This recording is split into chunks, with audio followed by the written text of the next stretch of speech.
오늘 저는 여러분과 함께 예수님은 어떤 분이시며 또 어떤 일을 하셨는가에 대해서 말씀을 나누고자 합니다. 유인물은 다 받으셨죠? 네, 이것은 제가 새가족 부서를 맡으면서 우리 현대교회에 새로 오신 분들이 있으시면 그분들과 함께 교육했던 자료인데요. 1:1 제자 양육 성경 공부라는 책이에요. 그 책의 앞부분 예수님에 대해서 우리가 보통 4주간 이렇게 다루게 되는데, 오늘 여러분들과는 이번 시간과 다음 주 이렇게 두 번에 걸쳐서 우리가 예수님에 대해서 말씀을 나누고자 합니다.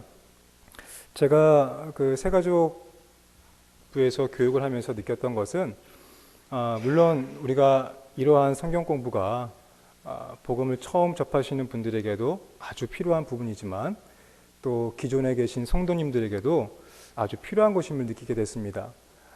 성경 공부나 제자 훈련 이런 프로그램들이 교회에 많이 있죠. 그런데 그것의 주요한 목적은 복음을 바로 내 것으로 만드는 것입니다. 여러분들이 복음에 대해서 많이 들어오셨고 또 복음을 다 아시죠. 여기 계신 분들은 아마 복음에 대해서 정말 수십 년간 들어오신 분일 거라고 생각합니다. 그런데 그 복음이 조각나 있는 거예요. 그래서 이번 시간과 다음 시간에는 그 조각나 있는 복음을 우리가 통합하는 과정과 훈련을 좀 해보도록 하겠습니다. 제가 군대에 있을 때 가장 많이 했던 그 훈련 중에 하나가 총을 분해하고 조립하는 거였습니다. 일주일에 한두 번씩은 꼭 하게 되거든요. 처음에 군대에 가게 됐을 때 2등병 때는요, 총을 분해하고 조립하는데 너무 힘들었습니다. 그래서 그것을 다 하는데 원래는 3분이 돼야 되는데 3분이 넘고 5분 막 이렇게 넘게 되죠. 그런데 이것이 한 번, 두 번, 세 번 계속 반복을 하다 보면 나중에 병장쯤 됐을 때 총 분해와 총 조립을 하는 것이 어떻겠습니까? 쉽습니까? 어렵습니까? 그렇죠. 이제는요, 눈 감고도 할 수 있는 거예요. 너무나 쉬운 거죠. 그래서 병장만 되더라도요, 총 분해하고 조립하는 것은 정말 웃으면서 합니다. 그러니까 이제 그것이 내 것이 된 거예요. 익숙해지게 된 거죠. 이처럼 우리가 다시 한번 복음에 대해서 배우게 되는 것은 그 복음을 내 것으로 만들기 위함입니다. 그리고 아직까지 우리가 복음을 알고 있다고는 하지만 조각나 있는 복음들을 다시 한번 재점검하고 통합하는 그러한 시간을 갖고, 또 더 나아가서는 우리가 교회 멤버에서 이제 예수님 제자로 한 걸음 더 나아가는 것, 또 교회에 출석하는 것뿐만이 아니라 이제 예수님을 진짜 제대로 믿는 사람으로서 우리가 신앙 성장의 그런 과정을 이번 시간과 다음 시간을 통해서 우리가 이루어보는 귀한 시간 되기를 소망합니다. 우리가 보통 새가족 교육할 때는 같이 막 이렇게 읽거든요. 질문도 하고 막 이렇게 하는데 우리가 같이 한번 예수 그리스도 있죠? 네, 그 아랫부분을 같이 한번 읽어보도록 하겠습니다. 시작. 우리는 처음으로 사람을 만나 소개를 받을 때 먼저 그의 이름과 더불어 그의 주변 사항, 학교, 출생지, 이름 등을 소개받습니다. 그리고 좀 더 깊이 그 사람과 대화를 하면서 그의 생각이나 성품들을 알게 되고 또 그와 가까운 사람을 통해서도 그 사람에 관해 여러 가지를 알게 됩니다. 예수란 분을 소개할 때도 마찬가지일 것입니다.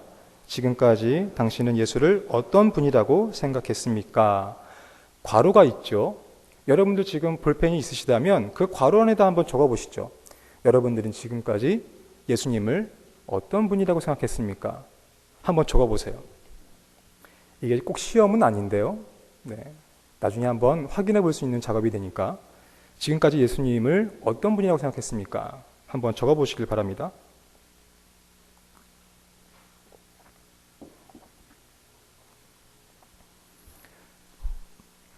네, 이제 다 적으신 줄로 믿고요. 자, 그 다음 우리 또 같이 한번 읽어볼까요? 시작. 사람마다 예수에 대한 생각이 다를 수 있습니다. 그러므로 예수가 어떤 사람인지를 알기 위해서는 본인의 이야기나 그와 가장 가까운 사람들의 의견을 들어보아야 할 것입니다. 예수는 자신을 소개하면서 이 성경이 곧 내게 대하여 증거하는 것이니라 라고 말했습니다. 그러므로 이제 성경을 펴고 예수에 관한 예수 자신의 소개와 여러 사람의 증언을 살펴봅시다.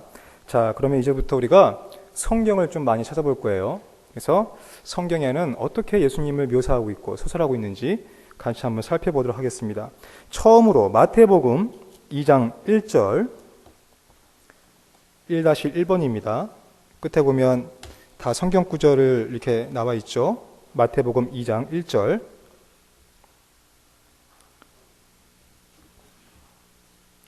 자, 예수님의 국적, 출생지, 그리고 우리가 성장지를 각각 찾아보는 시간이에요. 같이 한번 읽어보도록 하겠습니다. 시작. 헤로드 왕 때에 예수께서 유대 베들레헴에 나심에 동방으로부터 박사들이 예루살렘에 이르러 말하되. 자, 여기서 보면 예수님의 국적이 어디죠?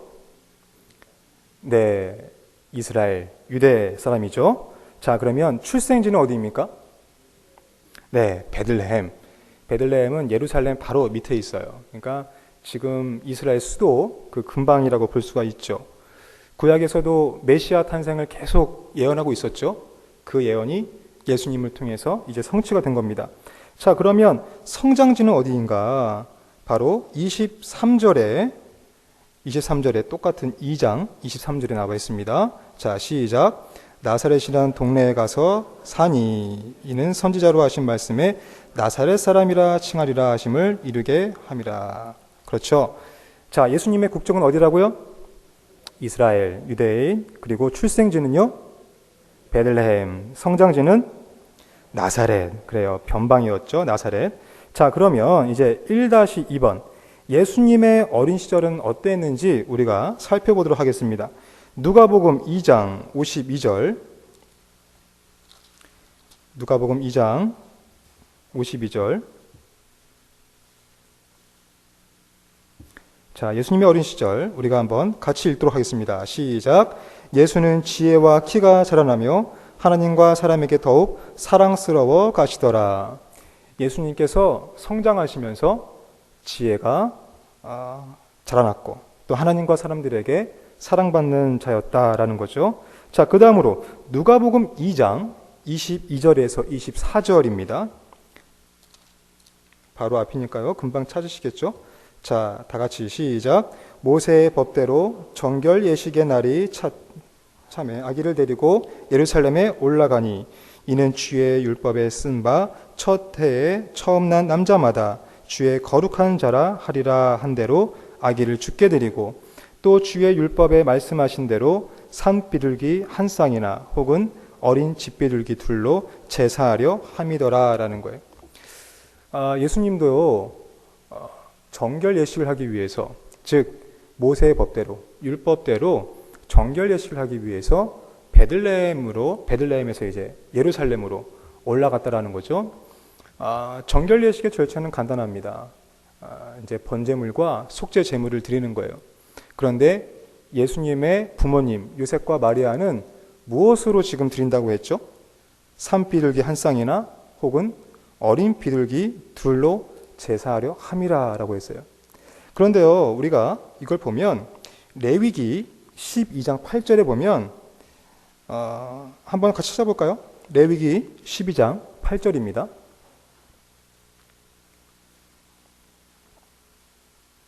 자, 같이 한번 읽어보도록 하겠습니다.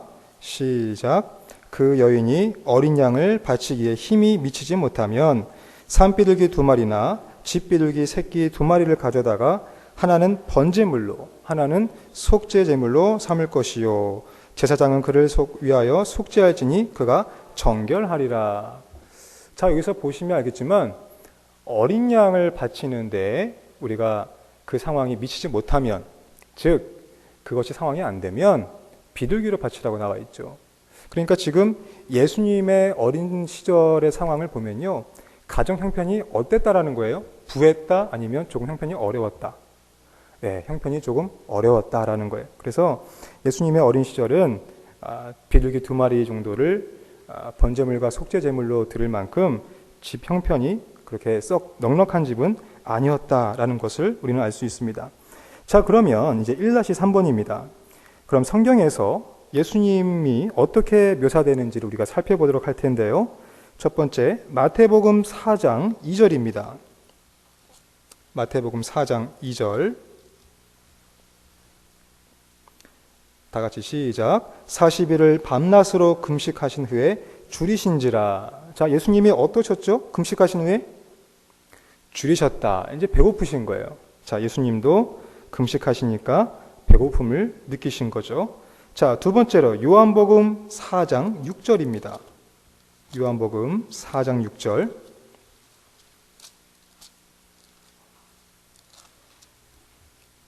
자, 시작. 거기 또 야곱의 우물이 있더라.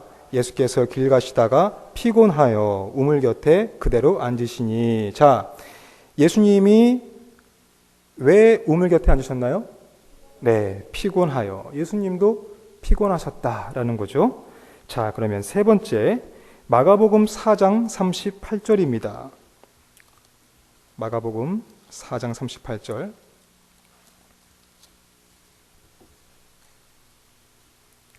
자, 시작. 예수께서는 고물에서 베개를 베고 주무시더니라는 거죠. 예수님이 어때 했다고요? 네, 주무셨다. 베개를 베고 주무신 거예요. 자, 마지막 요한복음 11장 35절. 아마 여러분들 지금 성경책 찾느시나 아마 정신이 좀 없으실 거예요. 요한복음 11장 35절. 시작. 예수께서 눈물을 흘리시더라. 무엇을 흘리셨다고요? 눈물을 흘리셨다. 자, 첫 번째, 시장하셨다. 배고프셨다. 두 번째, 피곤하셨다. 세 번째, 주무셨다. 네 번째, 눈물을 흘리셨다. 자, 바로 이러한 예수님의 모습에서 여러분들은 무엇을 느낄 수 있습니까? 예수님은 어떤 분이실까요? 네, 완전한 인간. 네, 예수님도요, 완전한 인간이셨다라는 거예요. 우리와 똑같은, 다르지 않는 똑같은 우리와 같은 인간이셨다라는 것을 우리는 여기서 볼 수가 있습니다. 자, 그러면 이제 우리가 히브리서 4장 15절을 한번 찾아보도록 하겠습니다. 히브리서 4장 15절.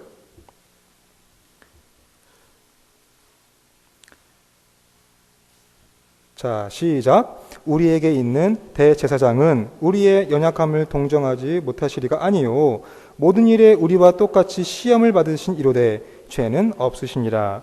자, 여기서 보면 예수님이 어떤 면에서 우리와 같습니까? 그렇죠. 시험을 받으신 거예요. 예수님도요, 연약하시고 인간이셨기 때문에 또 시험을 받으신 거예요. 그렇기 때문에 예수님은 우리의 상황을 다 이해하시고요. 우리의 고난과 고통 가운데 함께 하시는 분이신 거예요. 바로 이러한 분이 예수님이다라는 거죠. 자, 그러나 예수님이 또 우리와 다른 면이 있습니다. 그것이 무엇인가요? 그렇죠. 죄가 없으신 분. 죄가 없으신 분만이 우리의 죄를 깨끗하게 하실 수 있죠. 예수님은 죄가 없으신 분이에요. 그래서 우리의 죄를 깨끗하게 하실 수 있는 분이시라는 거죠. 자, 우리가 여기까지는 예수님의 이제 인성에 대한 부분, 인간적인 부분에 대해서 우리가 잠깐 살펴봤는데요. 자, 그 다음으로 1-5번입니다. 요한복음 10장 30절을 보도록 하겠습니다. 요한복음 10장 30절.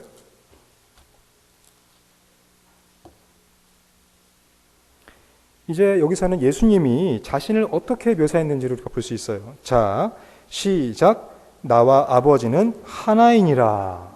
그렇죠. 예수님께서요, 이렇게 말씀하시는 거예요. 본인이 직접 나와 아버지는 하나다라는 거예요. 어떻게 보면요, 위험한 발언일 수도 있어요. 독선적인 발언일 수도 있습니다. 그런데요, 이것 말고도 다른 곳에서도 비슷한 발언을 했던 것을 우리는 발견할 수가 있습니다. 자, 이제 1-6번인데요. 요한복음 5장 23절. 요한복음 5장 23절. 자, 시작. 이는 모든 사람으로 아버지를 공경하는 것 같이 아들을 공경하게 하려 하심이라. 아들을 공경하지 아니하는 자는 그를 보내신 아버지도 공경하지 아니하느니라 라는 거예요. 자, 여기서 예수님은 자신이 누구와 똑같이 공경받을 분이라고 말씀했습니까? 그렇죠. 하나님. 하나님과 똑같이 예수님은 공경을 받으실 분이다 라고 본인이 직접 말씀하신 거예요. 또 두 번째로 요한복음 14장 9절이요. 요한복음 14장 9절. 자, 시작. 예수께서 이르시되 빌립아, 내가 이렇게 오래 너희와 함께 있으되 내가 나를 알지 못하느냐? 나를 본 자는 아버지를 보았거늘 어찌하여 아버지를 보이라 하느냐라는 거예요. 여기서 예수님은요, 자기를 본 사람은 누구를 본 것과 같다고 말했습니까? 그래요. 아버지, 하나님 아버지를 본 것과 같다라고 오늘 말씀하시는 거예요. 자, 그런데 보세요. 본인의 말도 중요한데 그를 따르던 사람들의, 즉 제3자의 말도 중요한 거죠. 우리가 법정에서도 보면요, 재판장님 저는 무죄입니다 이렇게 말을 하는 것도 물론 중요하지만 그것 말고도 그 사람의 무죄를 뒷받침해 줄 만한 증인이 필요한 겁니다. 그래야 더 신빙성이 있는 거죠. 자, 그러면 이처럼 곁에서 예수를 본 사람들은 예수님을 누구라고 생각했는가? 자, 마태복음 14장 33절입니다. 마태복음 14장 33절 말씀. 자, 시작. 배에 있는 사람들이 예수께 절하며 이르되 진실로 하나님의 아들이로소이다 라는 거예요. 자, 누구라고 생각했다고요? 하나님의 아들. 좋습니다. 자, 마태복음 27장 54절. 마태복음 27장 54절. 자, 시작. 백부장과 및 함께 예수를 지키던 자들이 지진과 그 일어난 일들을 보고 심히 두려워하여 이르되 이는 진실로 하나님의 아들이었도다 하더라. 뭐라고 말했다고요? 하나님의 아들이었다라고 고백을 하는 거예요. 자, 마지막으로 요한복음 20장 28절. 요한복음 20장 28절. 자, 시작. 도마가 대답하여 이르되 나의 주님이시요 나의 하나님이시니이다. 도마가 어떻게 고백을 했습니까? 나의 주님이시요 나의 하나님입니다.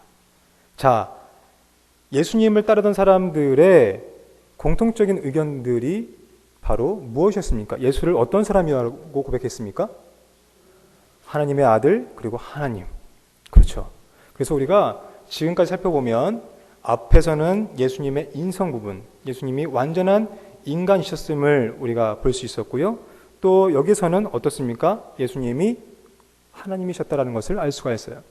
그러면 이 두 가지, 인성과 신성을 다 갖고 계신 분, 이분이 바로 예수님인데 이 예수님이 어떤 분인가라고 할 때 우리는 무엇이라고 대답할 수 있겠습니까?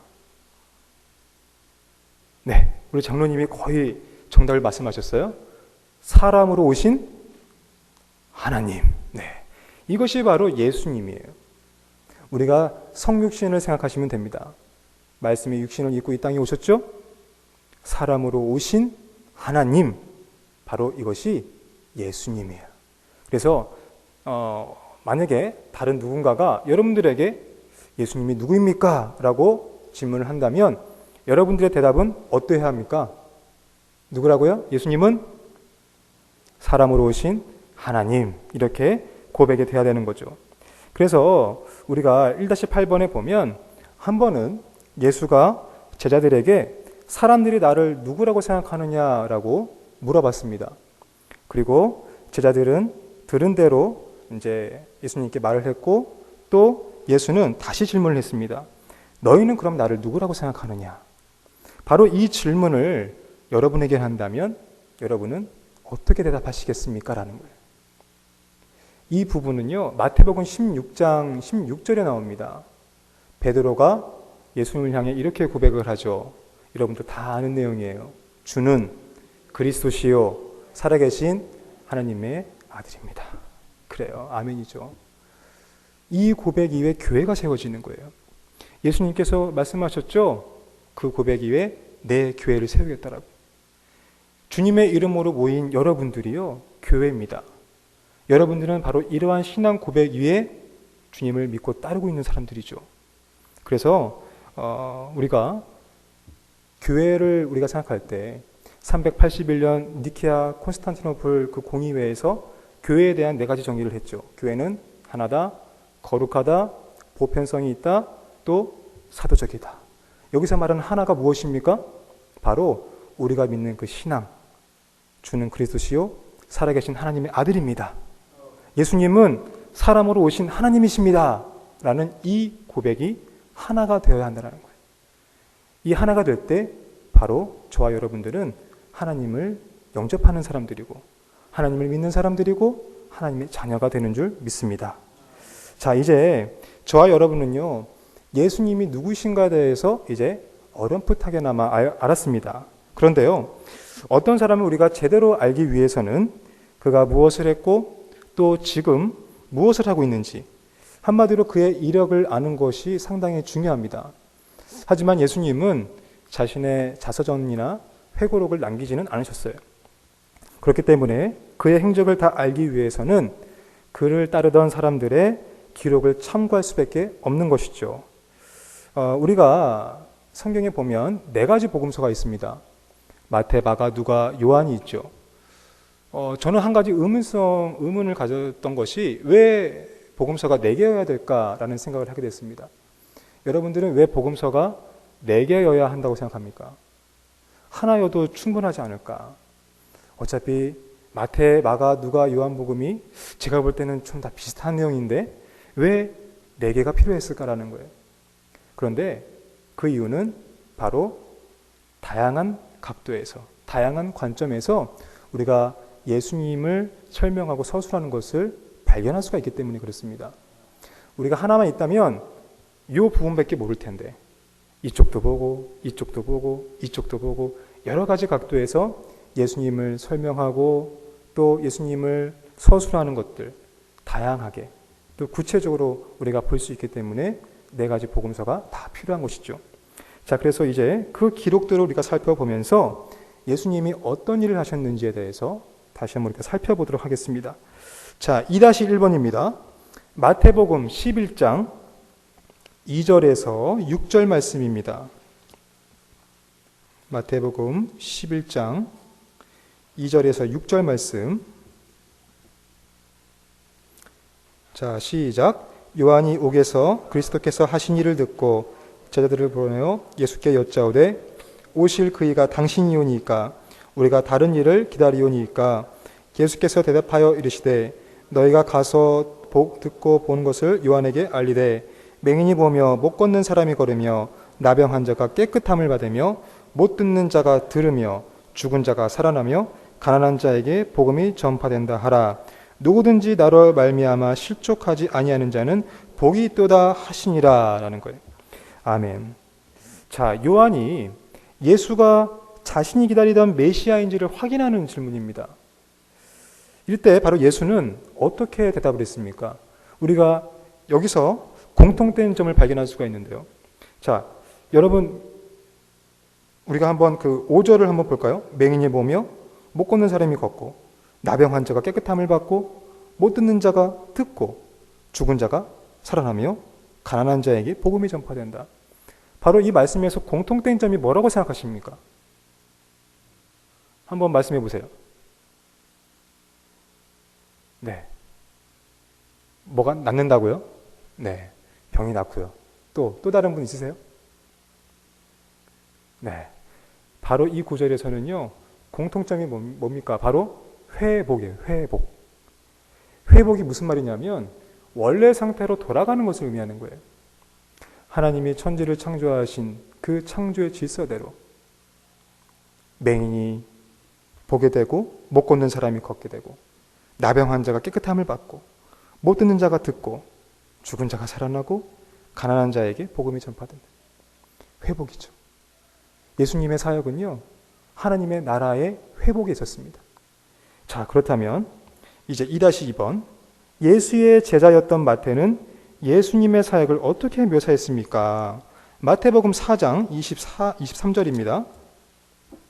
마태복음 4장 23절.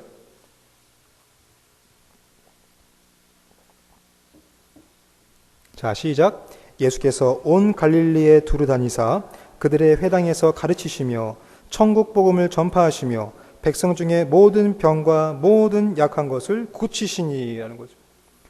여기서 세 가지 사역을 발견할 수 있습니다. 뭐가 있죠? 첫 번째, 고치시고, 그렇죠. 회당에서 가르치시며, 또 두 번째, 천국 복음을 전파하시고, 세 번째로, 병든 자와 약한 것을 고치셨다라는 거예요. 하나님의 나라를 가르쳤다. 두 번째, 복음을 전파하셨다. 세 번째, 병든 자와 약한 자를 고치셨다. 이것이 바로 예수님의 공생의 기간 동안의 사역이었습니다. 이것을 통해서 우리 교회의 사역을 알 수가 있죠. 예수님이 승천하신 이후에 교회를 남겨두시고 교회에게 사명을 주셨는데 그것이 무엇입니까? 바로 이거예요. 하나님 나라를 가르치고 복음을 전파하고 병든 자, 약한 자들을 위해서 우리가 기도하고 그들을 고치는 사역. 이것이 바로 교회가 감당해야 될 사역인 줄 믿습니다. 자, 그러면 이제 2-3번입니다. 예수는 생애 중에 어떤 사람들과 함께 지냈습니까? 라는 거죠. 마가복음 2장 15절. 마가복음 2장 15절. 시작. 그의 집에 앉아 잡수실 때에 많은 세리와 죄인들이 예수와 그의 제자들과 함께 앉았으니 이는 그러한 사람들이 많이 있어서 예수를 따름이러라. 자, 어떠한 사람들과 함께 지냈다고요? 세리 또 죄인들이었죠.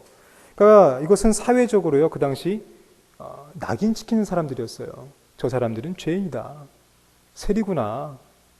창녀구나. 저 사람들은 병든 자구나. 장애인이구나. 다 이런 사람들을 죄인이라고 생각했습니다. 어떤 범법행위가 있어서 죄인이라고 본 것이 아니에요. 율법의 기준으로 봤을 때 저 사람들이 장애인이고 병이 들었고 세리고 창녀고 이렇다면 저것은 율법에 어긋난 건데 저것은 죄인이야. 그래서 율법을 어길 수밖에 없는 사람들, 이 사람들을 위해서 예수님은 오셨다라는 거예요. 그들과 함께 계신 거라고요. 자, 마가복음 우리가 한번 2장 17절 한번 볼까요?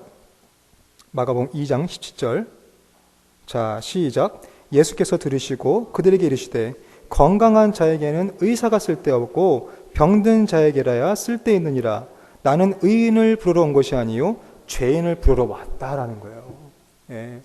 이것은요 구원의 보편성을 설명하는 거예요.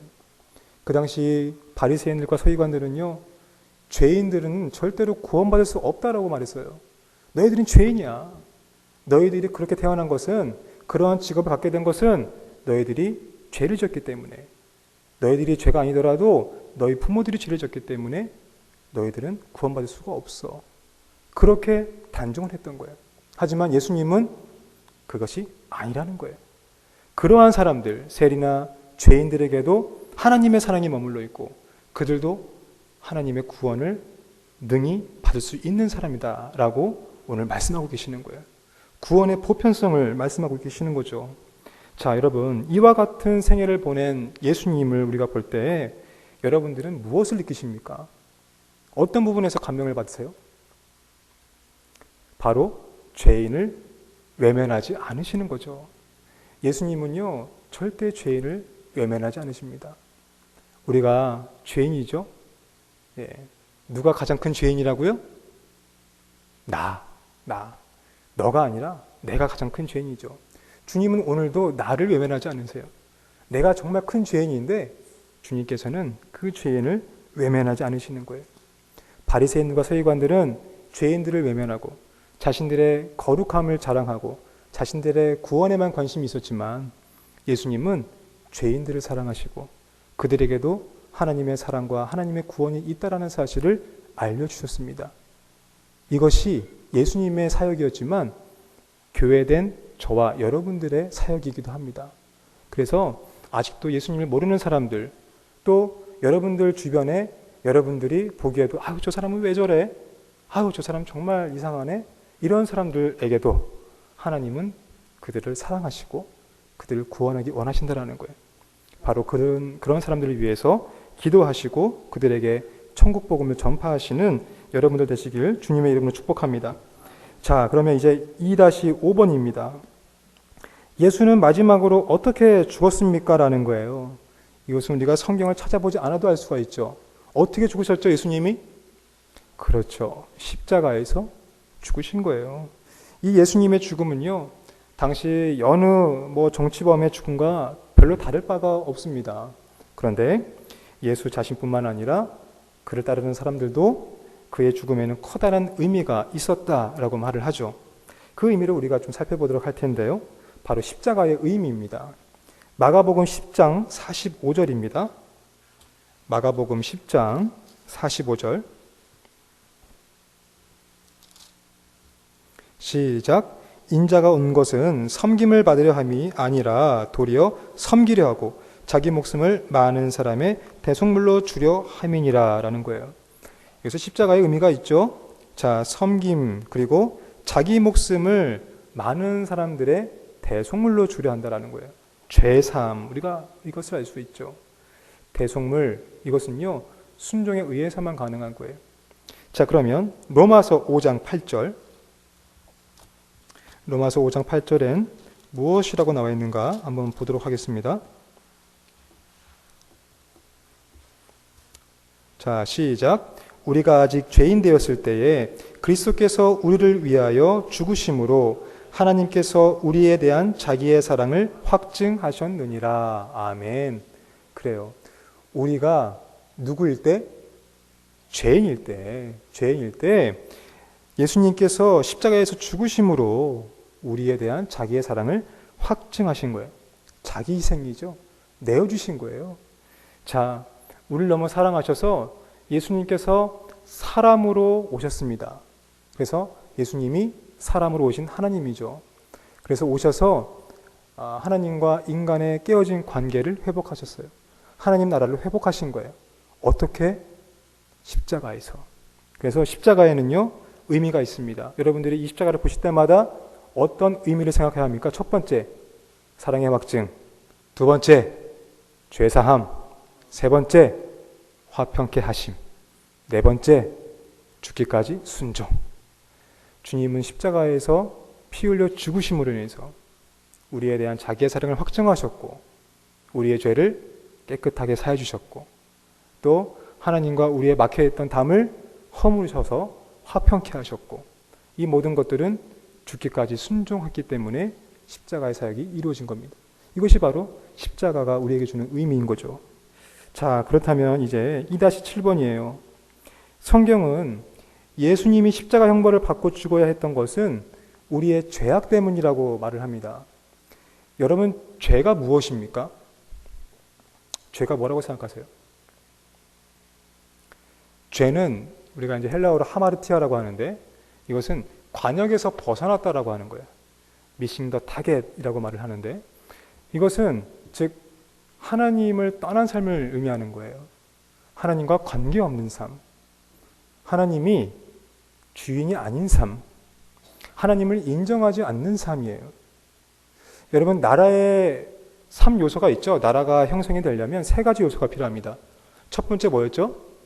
주권, 그리고 영토, 그리고 국민.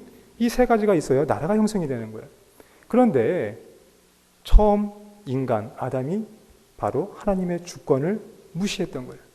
하나님의 주권을 거부했던 거죠. 그래서 하나님의 나라가 무너진 거예요. 제가요, 예전에도 말씀드렸지만 한참 이렇게 작은 주님을 모실 때 술을 아주 거하게 먹었거든요.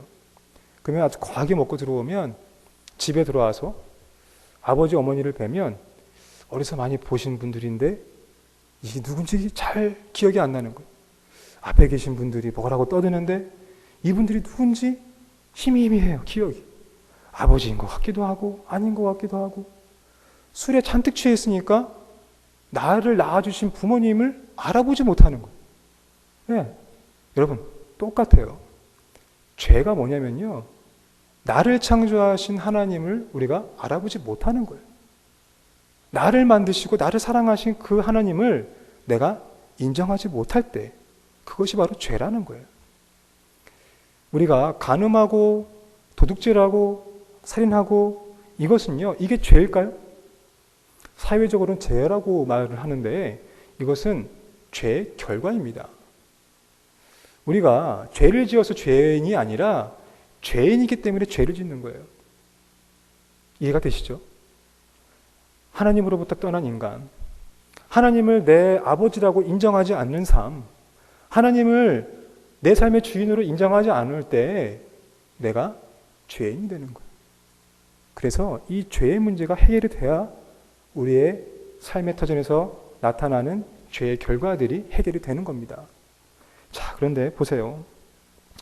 우리가 이제 2-8번도 이어지는 내용이라서 우리가 2-9번으로 넘어갈게요. 예수가 십자가에서 피 흘려 죽으심으로 사람들의 죄의 문제가 해결된 겁니다. 아멘. 그렇죠. 에베소서 1장 7절을 볼까요? 에베소서 1장 7절.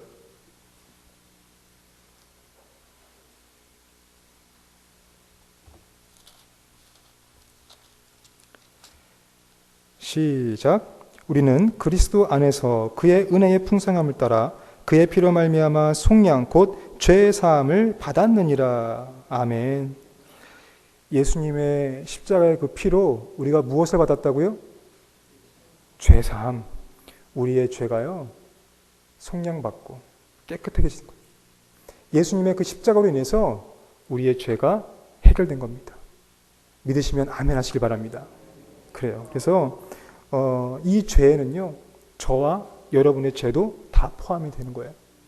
예수님은 2000년 전에 우리를 너무 사랑하셔서 그 십자가에서 피를 흘리시고 우리를 구원하셨습니다.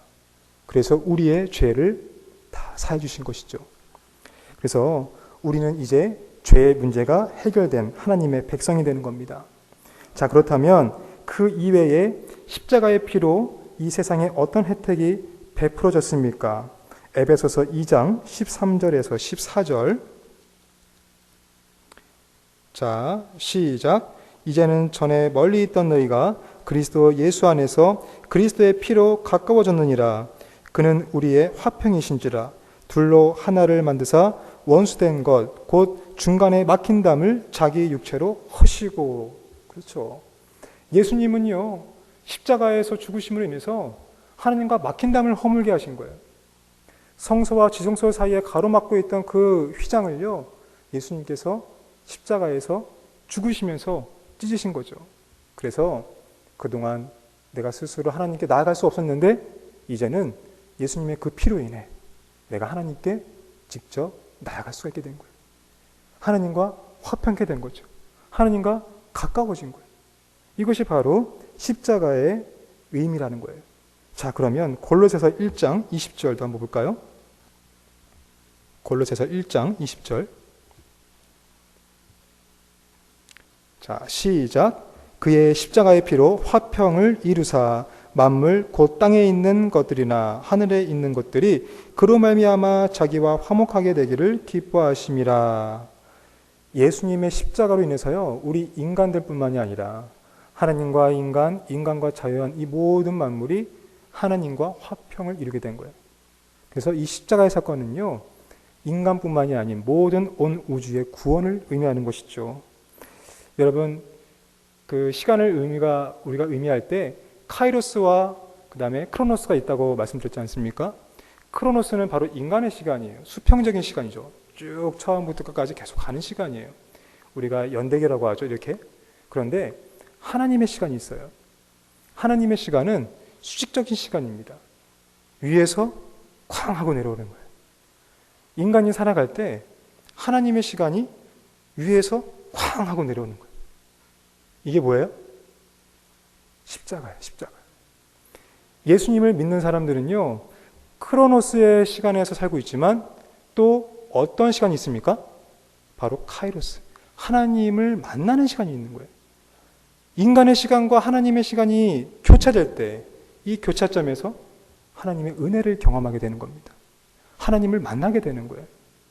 그래서 하나님을 만나게 되면 우리의 삶이 변화가 되는 거죠. 이 시간 여러분들 삶 가운데 하나님의 시간이 여러분들 삶 가운데 임하셔서 여러분들의 삶이 변화가 되시길 주님의 이름으로 축복합니다. 자, 이제 말씀을 마치고자 합니다. 여러분, 예수님은 어떤 분이십니까? 어떤 분이죠? 예수님이 누구입니까? 사람으로 오신 하나님. 네, 이거 계속 반복할 거예요. 네, 다음 주에 또 물어볼 거예요. 여러분들이 대답을 잘 못하시면 그 다음 주에 또 할 수 있어요. 시험도 보고요. 자, 예수님은 어떤 분이시라고요? 사람으로 오신 하나님. 그래요. 바로 이러한 고백이 여러분들의 삶과 신앙의 고백이 되시길 주님의 이름으로 축복합니다. 자, 그러면 예수님께서 공생의 기간 동안에 어떤 사역을 하셨습니까? 마태복음 4장 23절에 세 가지, 네, 하나님 나라를 가르치시고 또 천국 복음을 전파하시고 병든 자와 약한 자를 고치셨다는 거예요. 자, 그래요. 이러한 사역을 통해서 하나님의 나라가 회복이 되는 거죠. 또한 종국에는 순종함으로 십자가에서 피 흘려 죽으셨고 그로 인해 우리에 대한 자기의 사랑을 확증하셨습니다. 우리의 죄를 사해 주셨고 하나님과 우리의 막힌 담을 허물어 주셨습니다. 바로 이것이 교회의 사명이고 주님의 이름으로 모인 저와 여러분들의 사명인 줄 믿습니다. 한 주간 이제 살아가시면서 주님이 맡기신 그 사명을 잘 감당하시는 하나님의 백성 되시기를 주님의 이름으로 축복합니다. 아멘. 기도하겠습니다. 사랑의 하나님, 오늘 예수님이 어떤 분이며 어떤 일을 하셨는지 알게 하심을 감사합니다. 2000년 전 사람으로 오신 하나님께서 나의 죄를 대신하여 십자가에서 죽으시고 부활하셔서 나를 구원하신 예수님을 나의 하나님으로 이 시간 고백합니다. 주님이시여, 지금 내 마음속에 들어오셔서 내 삶의 주인이 되어 주시기를 원합니다. 주님께서 영원토록 제 마음에 들어와 계실 것을 믿습니다. 그 믿음으로 주는 그리스도시요 살아계신 하나님의 아들임을 고백하게 하옵시고 십자가를 지고 매일의 삶의 터전에서 하나님의 나라를 세워가는 주님의 백성들 되게 하여 주시옵소서. 우리를 죄에서 구원하시고 새 생명을 허락하시고 하나님의 자녀로 삼아주신 예수님의 이름으로 기도합니다. 아멘. 자, 우리 다시 한번